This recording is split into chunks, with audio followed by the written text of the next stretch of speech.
Recording by Matt Braemiller.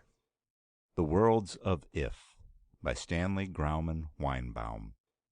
I stopped on the way to the Staten Island airport to call up, and that was a mistake, doubtless, since I had a chance of making it otherwise. But the office was affable. "We'll hold the ship 5 minutes for you," the clerk said. "That's the best we can do." So I rushed back to my taxi, and we spun off to the third level and sped across the Staten Bridge like a comet treading a steel rainbow. I had to be in Moscow by evening, by 8 o'clock in fact, for the opening of bids on the Ural Tunnel. The government required the personal presence of an agent of each bidder, but the firm should have known better than to send me, Dixon Wells, even though the N.J. Wells Corporation is, so to speak, my father. I have an undeserved reputation for being late to everything. Something always comes up to prevent me from getting anywhere on time. It's never my fault. This time it was a chance encounter with my old physics professor, old Haskell van Manderpootz. I couldn't very well just say hello and goodbye to him. I'd been a favorite of his back in the college days of 2014. I missed the airliner, of course. I was still on the Staten Bridge when I heard the roar of the catapult, and the Soviet rocket Baikal hummed over us like a tracer bullet with a long tail of flame. We got the contract anyway. The firm wired our man in Beirut, and he flew up to Moscow, but it didn't help my reputation. However, I felt a great deal better when I saw the evening papers. The Baikal, flying at the north edge of the eastbound lane to avoid a storm, had locked wings with a British fruit ship, and all but 100 of her 500 passengers were lost. I had almost become the late Mr. Wells, in a grimmer sense. I'd made an engagement for the following week with old Van Manderpootz. It seems he'd transferred to NYU as head of the Department of Newer Physics, that is, of Relativity. He deserved it. The old chap was a genius, if ever there was one. And even now, 8 years out of college, I remember more from his course than from half a dozen calculus, steam and gas, mechanics, and other hazards on the path to an engineer's education. So Tuesday night I dropped in an hour or so late, to tell the truth, since I'd forgotten about the engagement until mid-evening. He was reading in a room as disorderly as ever. "Humph," he grunted. "Time changes everything but habit, I see. You were a good student, Dick, but I seem to recall that you always arrived in class toward the middle of the lectures." "I had a course in the East Hall just before," I explained. "I couldn't seem to make it in time." "Well, it's time you learned to be on time," he growled. Then his eyes twinkled. "Time," he ejaculated. "The most fascinating word in the language. Here we've used it 5 times. There goes the 6th time. And the 7th.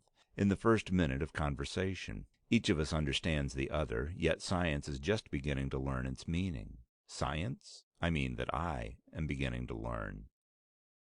I sat down. "You and science are synonymous," I grinned. "Aren't you one of the world's outstanding physicists?" "One of them," he snorted. "One of them? And who are the others?" "Oh, Corviel and Hastings and Shrimsky." "Bah! Would you mention them in the same breath with the name of Van Manderpootz? A pack of jackals eating the crumbs of ideas that dropped from my feast of thoughts. Had you gone back into the last century, now had you mentioned Einstein and de Sitter, there perhaps are names worthy to rank with, or just below, Van Manderpootz." I grinned again in amusement. "Einstein was considered pretty good, wasn't he?" I remarked. "After all, he was the first to tie time and space to the laboratory. Before him they were just philosophical concepts." "He didn't," rasped the professor. "Perhaps in a dim, primitive fashion he showed the way, but I, Van Manderpootz, am the first to seize time, drag it into my laboratory, and perform an experiment on it." "Indeed? And what sort of experiment?" "What experiment, other than simple measurement, is possible to perform?" he snapped. "Why, I don't know. To travel in it." "Exactly. Like these time machines that are so popular in the current magazines, to go into the future or the past." "Bah! Many bahs. The future or the past. Phooey! It needs no Van Manderpootz to see the fallacy in that. Einstein showed us that much." "How? It's conceivable, isn't it?" "Conceivable? And you, Dixon Wells, studied under Van Manderpootz?" He grew red with emotion, then grimly calm. "Listen to me. You know how time varies with the speed of a system, Einstein's relativity." "Yes." "Very well. Now suppose, then, that the great engineer Dixon Wells invents a machine capable of traveling very fast, enormously fast, 9/10 as fast as light. Do you follow? Good. You then fuel this miracle ship for a little jaunt of 500,000 miles, which, since mass, and with it inertia, increases according to the Einstein formula with increasing speed, takes all the fuel in the world. But you solve that. You use atomic energy. Then, since at 9/10 light speed your ship weighs about as much as the sun, you disintegrate North America to give you sufficient motive power. You start off at that speed, 168,000 miles per second, and you travel for 204,000 miles. The acceleration has now crushed you to death, but you have penetrated the future. He paused, grinning sardonically. Haven't you? Yes. And how far? I hesitated. Use your Einstein formula, he screeched. How far? I'll tell you. 1 second. He grinned triumphantly. That's how possible it is to travel into the future. And as for the past, in the first place, you'd have to exceed light speed, which immediately entails the use of more than an infinite number of horsepowers. We'll assume that the great engineer Dixon Wells solves that little problem too, even though the energy output of the whole universe is not an infinite number of horsepowers. Then he applies this more than infinite power to travel at 204,000 miles per second for 10 seconds. He has then penetrated the past. How far? Again I hesitated. I'll tell you. 1 second. He glared at me. Now all you have to do is design such a machine, and then Van Manderpootz will admit the possibility of traveling into the future for a limited number of seconds. As for the past, I have just explained that all the energy in the universe is insufficient for that. But, I stammered, you just said that you... I did not say anything about traveling into either future or past, which I have just demonstrated to you to be impossible. A practical impossibility in the one case and an absolute one in the other.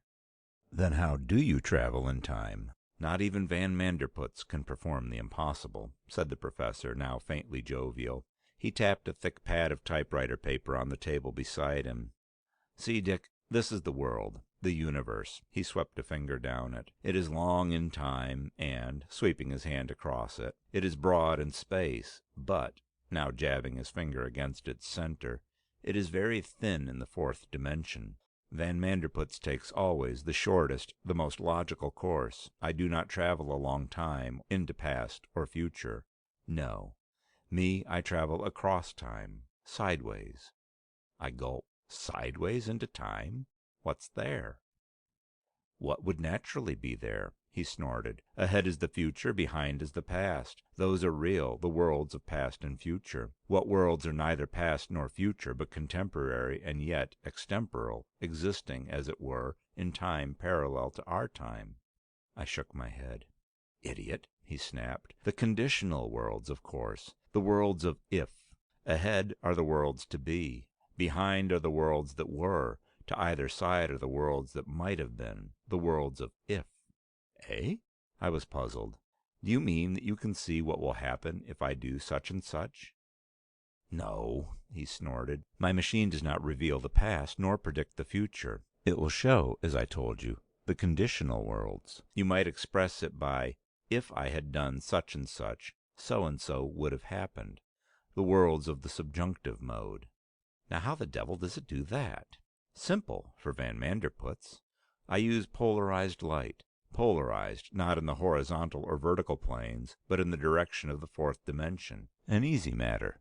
One uses Iceland spar under colossal pressure, that is all. And since the worlds are very thin in the direction of the fourth dimension, the thickness of a single light wave, though it be but millionths of an inch, is sufficient. A considerable improvement over time traveling in past or future, with its impossible velocities and ridiculous distances. But are those worlds of if real? Real? What is real? They are real perhaps in the sense that 2 is a real number as opposed to the square root of -2, which is imaginary. They are worlds that would have been if. Do you see? I nodded. Dimly. You could see, for instance, what New York would have been like if England had won the Revolution instead of the colonies. That's the principle, true enough, but you couldn't see that on the machine. Part of it, you see, is a Horston psychomat, stolen from one of my ideas, by the way, and you, the user, become part of the device. Your own mind is necessary to furnish the background. For instance, if George Washington could have used the mechanism after the signing of peace, he could have seen what you suggest. We can't. You can't even see what would have happened if I hadn't invented the thing, but I can. Do you understand? Of course. You mean the background has to rest in the past experiences of the user. You're growing brilliant, he scoffed. Yes, the device will show 10 hours of what would have happened if. Condensed, of course, as in a movie, to half an hour's actual time. Say, that sounds interesting. You'd like to see it? Is there anything you'd like to find out? Any choice you'd alter? I'll say 1,000 of 'em. I'd like to know what would have happened if I'd sold out my stocks in 2009 instead of 10. I was a millionaire in my own right then, but I was a little late in liquidating. As usual, remarked Van Manderpootz. Let's go over to the laboratory then. The professor's quarters were but a block from the campus. He ushered me into the physics building and thence into his own research laboratory, much like the one I had visited during my courses under him. The device, he called it his subjunctivizer, since it operated in hypothetical worlds, occupied the entire center table. Most of it was merely a Horsten psychomat, but glittering crystalline and glassy was the prism of Iceland spar, the polarizing agent that was the heart of the instrument. Van Manderpootz pointed to the headpiece. Put it on, he said, and I sat staring at the screen of the psychomat. I suppose everyone is familiar with the Horsten psychomat. It was as much a fad a few years ago as a Ouija board a century back. Yet it isn't just a toy. Sometimes, much as the Ouija board, it's a real aid to memory. A maze of vague and colored shadows is caused to drift slowly across the screen, and one watches them, meanwhile visualizing whatever scene or circumstances he is trying to remember. He turns a knob that alters the arrangement of lights and shadows, and when, by chance, the design corresponds to his mental picture, presto! There is his scene, recreated under his eyes. Of course, his own mind adds the details. All the screen actually shows are these tinted blobs of light and shadow. But the thing can be amazingly real. I've seen occasions when I could have sworn the psychomat showed pictures almost as sharp and detailed as reality itself. The illusion is sometimes as startling as that. Van Manderpootz switched on the light, and the play of shadows began. Now, recall the circumstances of, say, a half year after the market crash. Turn the knob until the picture clears, then stop. At that point, I direct the light of the subjunctivizer upon the screen, and you have nothing to do but watch. I did as directed. Momentary pictures formed and vanished. The inchoate sounds of the device hummed like distant voices, but without the added suggestion of the picture they meant nothing. My own face flashed and dissolved, and then finally I had it. There was a picture of myself sitting in an ill-defined room. That was all. I released the knob and gestured. A click followed. The light dimmed, then brightened. The picture cleared, and amazingly another figure emerged. A woman. I recognized her. It was Whimsy White, erstwhile star of television and premier of the Vision varieties of '09. She was changed on that picture, but I recognized her.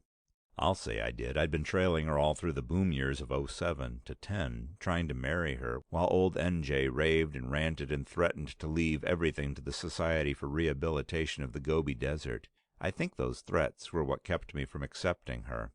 But after I took my own money and ran, it was up to a couple of million in that crazy market of '08 and '09. She softened. Temporarily, that is. When the crash of the spring of '10 came and bounced me back on my father and into the firm of N.J. Wells, her favor dropped a dozen points to the market's 1. In February we were engaged. In April we were hardly speaking. In May they sold me out. I'd been late again. And now there she was on the psychomat screen, obviously plumping out, and not near so pretty as memory had pictured her. She was staring at me with an expression of enmity, and I was glaring back. The buzzes became voices. "You nitwit," she snapped. "You can't bury me out here. I want to go back to New York, where there's a little life. I'm bored with you and your golf." "And I'm bored with you and your whole dizzy crowd." "At least they're alive. You're a walking corpse. Just because you were lucky enough to gamble yourself into the money, you think you're a tin god." "Well, I don't think you're Cleopatra. Those friends of yours, they trail after you because you give parties and spend money. My money." Better than spending it to knock a white walnut along a mountainside. Indeed? You ought to try it, Marie. That was her real name. It might help your figure, though I doubt if anything could. She glared in rage, and, well, that was a painful half hour. I won't give all the details, but I was glad when the screen dissolved into meaningless colored clouds. Whew, I said, staring at Van Manderputz, who had been reading. You liked it? Liked it? Say, I guess I was lucky to be cleaned out. I won't regret it from now on. That, said the professor grandly, is Van Manderputz's great contribution to human happiness. Of all sad words of tongue or pen, the saddest are these, "It might have been." True no longer, my friend Dick. Van Manderputz has shown that the proper reading is, "It might have been worse." It was very late when I returned home, and as a result, very late when I rose, and equally late when I got to the office. My father was unnecessarily worked up about it, but he exaggerated when he said I'd never been on time. He forgets the occasions when he's awakened me and dragged me down with him. Nor was it necessary to refer so sarcastically to my missing the Baikal. I reminded him of the wrecking of the liner, and he responded very heartlessly that if I'd been aboard, the rocket would have been late, and so would have missed colliding with the British fruit ship. It was likewise superfluous for him to mention that when he and I had tried to snatch a few weeks of golfing in the mountains, even the spring had been late. I had nothing to do with that. Dixon, he concluded, you have no conception whatever of time. None whatever. The conversation with Van Manderputz recurred to me. I was impelled to ask, "And have you, sir?" "I have," he said grimly. "I most assuredly have. Time," he said oracularly, "is money." You can't argue with a viewpoint like that. But those aspersions of his rankled, especially about the Baikal. Tardy I might be, but it was hardly conceivable that my presence aboard the rocket could have averted the catastrophe. It irritated me. In a way it made me responsible for the deaths of those unrescued hundreds among the passengers and crew, and I didn't like the thought. Of course, if they'd waited an extra 5 minutes for me, or if I'd been on time and they'd left on schedule instead of 5 minutes late, or if... The word called up Van Manderputz and his subjunctivizer, the worlds of if. The weird, unreal worlds that existed beside reality, neither past nor future, but contemporary, yet extemporal. Somewhere among their ghostly infinities existed one that represented the world that would have been had I made the liner.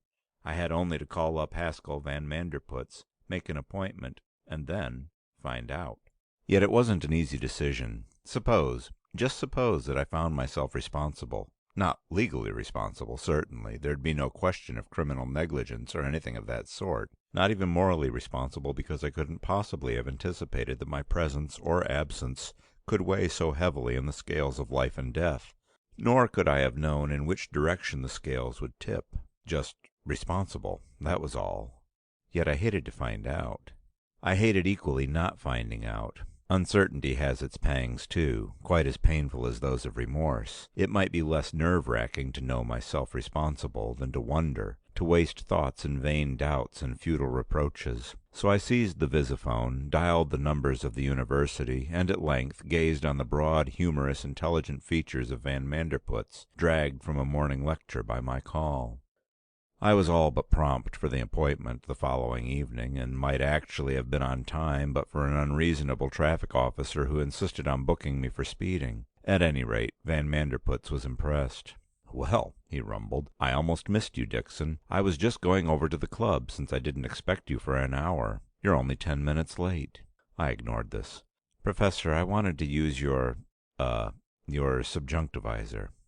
"Eh? Oh, yes. You're lucky, then. I was just about to dismantle it." "Dismantle it? Why?" "It has served its purpose. It has given birth to an idea far more important than itself. I shall need the space it occupies." "But what is the idea, if it is not too presumptuous of me to ask?" "It is not too presumptuous. You and the world which awaits it so eagerly may both know. But you hear it from the lips of the author. It is nothing less than the autobiography of Van Manderputz." He paused impressively. I gaped. "Your autobiography?"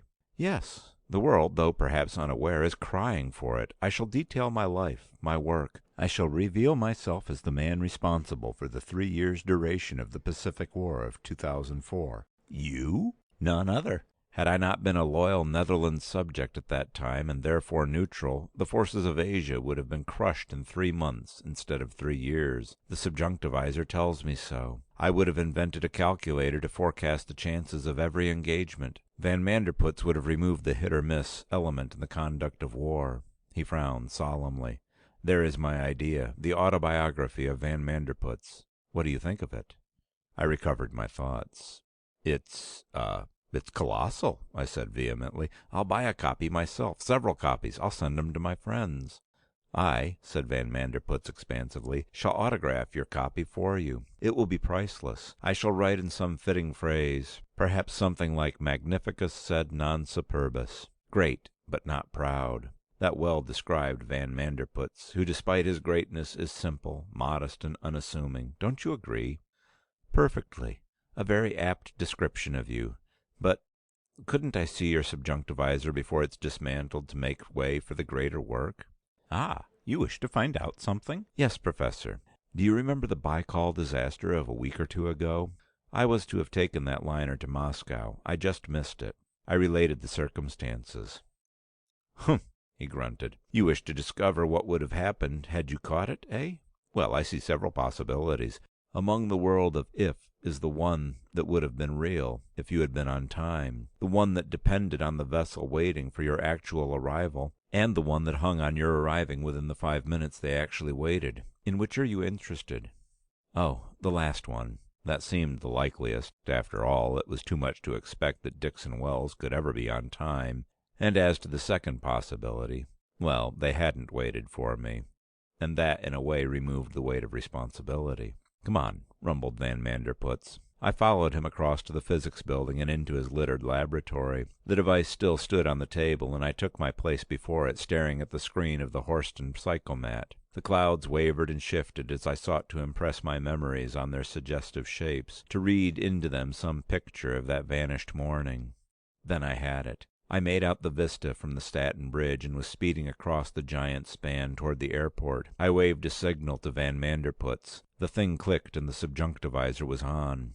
The grassless clay of the field appeared. It is a curious thing about the psychomat that you see only through the eyes of your image on the screen. It lends a strange reality to the working of the toy. I suppose a sort of self-hypnosis is partly responsible. I was rushing over the ground toward the glittering, silver-winged projectile that was the Baikal. A glowering officer waved me on, and I dashed up the slant of the gangplank and into the ship. The port dropped, and I heard a long whew of relief. "Sit down," barked the officer, gesturing toward an unoccupied seat. I fell into it. The ship quivered under the thrust of the catapult, grated harshly into motion, and then was flung bodily into the air. The blasts roared instantly, then settled to a more muffled throbbing, and I watched Staten Island drop down and slide back beneath me. The giant rocket was under way. "Whew," I breathed again. "Made it." I caught an amused glance from my right. I was in an aisle seat. There was no one to my left, so I turned to the eyes that had flashed, glanced, and froze, staring. It was a girl. Perhaps she wasn't actually as lovely as she looked to me. After all, I was seeing her through the half-visionary screen of a psychomat. I've told myself since that she couldn't have been as pretty as she seemed, that it was due to my own imagination filling in the details. I don't know. I remember only that I stared at curiously lovely silver-blue eyes, and velvety brown hair, and a small amused mouth, and an impudent nose. I kept staring until she flushed. "I'm sorry," I said quickly. I was startled. There's a friendly atmosphere aboard a transoceanic rocket. The passengers are forced into a crowded intimacy for anywhere from 7 to 12 hours, and there isn't much room for moving about. Generally one strikes up an acquaintance with his neighbors. Introductions aren't at all necessary, and the custom is simply to speak to anybody you choose. Something like an all-day trip on the railroad trains of the last century, I suppose. You make friends for the duration of the journey, and then 9 times out of 10 you never hear of your traveling companions again.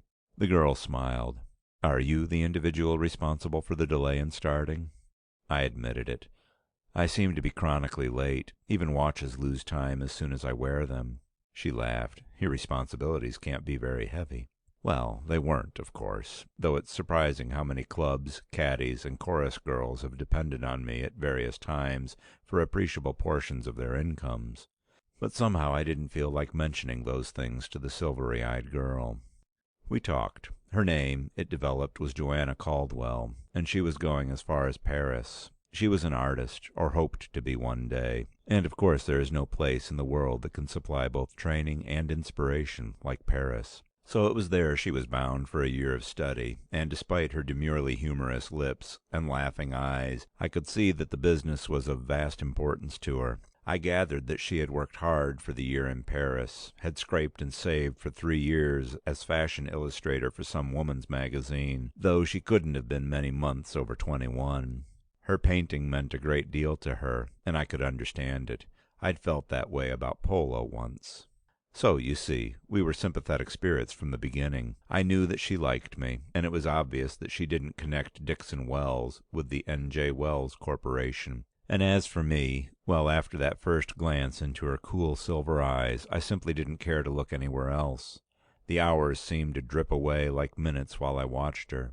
You know how those things go. Suddenly I was calling her Joanna, and she was calling me Dick, and it seemed as if we'd been doing just that all our lives. I'd decided to stop over in Paris on my way back from Moscow, and I'd secured her promise to let me see her. She was different, I tell you. She was nothing like the calculating Whimsy White, and still less like the dancing, simpering, giddy youngsters one meets around at social affairs. She was just Joanna. Cool and humorous, yet sympathetic and serious, and as pretty as a majolica figurine. We could scarcely realize it when the steward passed along to take orders for luncheon. 4 hours out? It seemed like 40 minutes. And we had a pleasant feeling of intimacy in the discovery that both of us liked lobster salad and detested oysters. It was another bond. I told her whimsically that it was an omen, nor did she object to considering it so.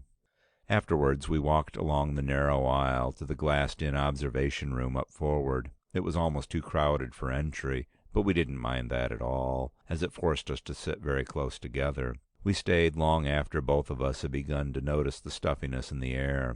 It was just after we had returned to our seats that the catastrophe occurred. There was no warning save a sudden lurch, the result, I suppose, of the pilot's futile last-minute attempt to swerve. Just that, and then a grinding crash and a terrible sensation of spinning. And after that a chorus of shrieks that were like the sounds of a battle.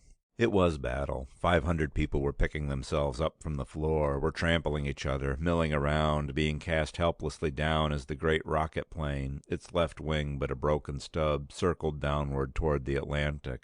The shouts of officers sounded, and a loudspeaker blared, "Be calm," it kept repeating, and then, "There has been a collision. We have contacted a surface ship. There is no danger. There is no danger." I struggled up from the debris of shattered seats. Joanna was gone. Just as I found her crumpled between the rows, the ship struck the water with a jar that set everything crashing again. The speaker blared out, "Put on the cork belts under the seats. The life belts are under the seats." I dragged a belt loose and snapped it around Joanna, then donned one myself. The crowd was surging forward now, and the tail end of the ship began to drop. There was water behind us, sloshing in the darkness as the lights went out. An officer came sliding by, stooped and fastened a belt about an unconscious woman ahead of us. "You all right?" he yelled, and passed on without waiting for an answer. The speaker must have been cut on to a battery circuit. "And get as far away as possible," it ordered suddenly. "Jump from the forward port and get as far away as possible. A ship is standing by. You will be picked up. Jump from the—" It went dead again. I got Joanna untangled from the wreckage. She was pale. Her silvery eyes were closed. I started dragging her slowly and painfully toward the forward port, and the slant of the floor increased until it was like the slide of a ski jump. The officer passed again. "Can you handle her?" he asked, and again dashed away. I was getting there. The crowd around the port looked smaller, or was it simply huddling closer? Then suddenly a wail of fear and despair went up, and there was a roar of water. The observation room walls had given. I saw the green surge of waves, and a billowing deluge rushed down upon us. I had been late again. That was all. I raised shocked and frightened eyes from the subjunctivisor to face Van Manderputz, who was scribbling on the edge of the table. "Well?" he asked. I shuddered. "Horrible," I murmured. I guess we wouldn't have been among the survivors." "We, eh? We?" His eyes twinkled. I did not enlighten him. I thanked him, bade him good night, and went dolorously home. Even my father noticed something queer about me. The day I got to the office only 5 minutes late, he called me in for some anxious questioning as to my health. I couldn't tell him anything, of course. How could I explain that I'd been late once too often, and had fallen in love with a girl 2 weeks after she was dead? The thought drove me nearly crazy. Joanna. Joanna with her silvery eyes now lay somewhere at the bottom of the Atlantic. I went around half dazed, scarcely speaking. One night I actually lacked the energy to go home and sat smoking in my father's big overstuffed chair in his private office until I finally dozed off. The next morning when old N.J. entered and found me there before him, he turned as pale as paper, staggered, and gasped, "My heart!" It took a lot of explaining to convince him that I wasn't early at the office, but just very late going home. At last I felt that I couldn't stand it. I had to do something. Anything at all. I thought finally of the subjunctivizer. I could see. Yes, I could see what would have transpired if the ship hadn't been wrecked. I could trace out that weird, unreal romance hidden somewhere in the worlds of if. I could, perhaps, wring a somber, vicarious joy from the things that might have been. I could see Joanna once more. It was late afternoon when I rushed over to Van Manderpootz's quarters. He wasn't there. I encountered him finally in the hall of the physics building. "Dick," he exclaimed, "are you sick?" "Sick? No, not physically, Professor. I've got to use your subjunctivizer again. I've got to." "Eh?" "Oh, that toy. You're too late, Dick. I've dismantled it. I have a better use for the space." I gave a miserable groan and was tempted to damn the autobiography of the great Van Manderpootz. A gleam of sympathy showed in his eyes, and he took my arm, dragging me into the little office adjoining his laboratory. "Tell me," he commanded. I did. I guess I made the tragedy plain enough, for his heavy brows knit in a frown of pity.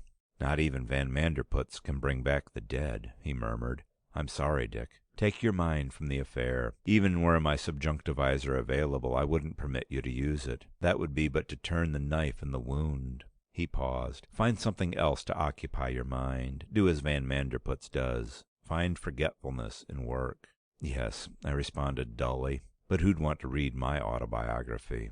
"That's all right for you." "Autobiography? Oh, I remember. No, I have abandoned that. History itself will record the life and works of Van Manderpootz. Now I am engaged in a far grander project." "Indeed?" I was utterly, gloomily disinterested. "Yes. Gogli has been here. Gogli, the sculptor. He is to make a bust of me. What better legacy can I leave to the world than a bust of Van Manderpootz, sculpted from life? Perhaps I shall present it to the city, perhaps to the university. I would have given it to the Royal Society if they had been a little more receptive. If, the last in a shout. "Huh?" "If," cried Van Manderpootz. "What you saw in the subjunctivizer was what would have happened if you had caught the ship." "I know that. But something quite different might really have happened. Don't you see? She, where are those old newspapers?" He was pawing through a pile of them. He flourished one finally. Here are the survivors." Like letters of flame, Joanna Caldwell's name leaped out at me. There was even a little paragraph about it, as I saw once my reeling brain permitted me to read. At least a score of survivors owe their lives to the bravery of 28-year-old navigator Orris Hope, who patrolled both aisles during the panic, lacing life belts on the injured and helpless and carrying many to the port. He remained on the sinking liner until the last, finally fighting his way to the surface through the broken walls of the observation room.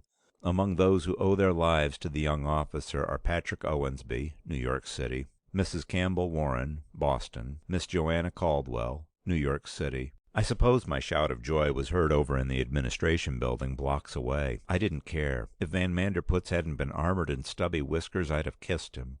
Perhaps I did anyway. I can't be sure of my actions during those chaotic minutes in the professor's tiny office. At last I calmed. "I can look her up," I gloated. "She must have landed with the other survivors, and they were all on that British tramp freighter, the Osgood, that docked here last week. She must be in New York. And if she's gone over to Paris, I'll find out and follow her." Well, it's a queer ending. She was in New York, but, you see, Dixon Wells had, so to speak, known Joanna Caldwell by means of the professor's subjunctivizer, but Joanna had never known Dixon Wells. What the ending might have been if, But it wasn't. She had married Orris Hope, the young officer who had rescued her. I was late again. End of The Worlds of If,